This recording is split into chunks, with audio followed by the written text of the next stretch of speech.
Nadège Safi de la Fédération nationale des restaurateurs. Alors moi, tout ce qui a été dit est très concret et très bien. Ce cas de restauration. Quand un investisseur arrive ici à Marrakech, il a fourni déjà 70%, on a déjà 70% du trajet qui a été fait. Il est à Marrakech, il est déjà là. Donc il lui reste 30%. Depuis 30%, il a besoin d'accès à l'information.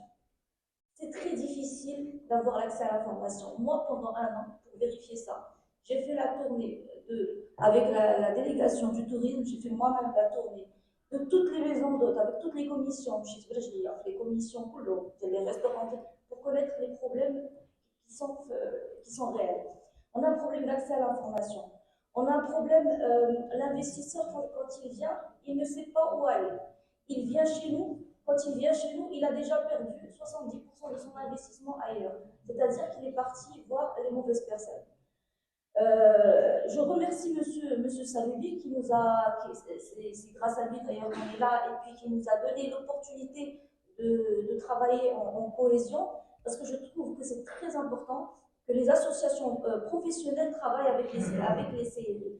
Donc je pense qu'on devrait travailler ensemble et faire un guide, comme je disais à monsieur, on a déjà discuté, faire un guide de l'investissement avec tout simplement les normes. Moi, quand je cherche des normes, personne n'est capable de me donner des normes. Exact. Personne ne veut prendre, on va dire,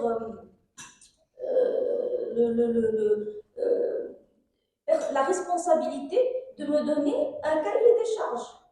Parce qu'à chaque fois, il y a des documents qui sortent à droite, à gauche, dont on ne connaît pas l'existence et qui ne sont pas faites, les cahiers-là. Donc on a besoin de normes, on doit travailler sur un guide de l'investisseur, que ce soit en restauration, en hôtellerie, dans tous les métiers du tourisme, qui soit digital et qui soit peut-être aussi accessible dans les CRI, mais avec les normes, les lois, vraiment un guide de l'investissement touristique. Et je trouve que c'est quelque chose d'essentiel et on doit communiquer dessus.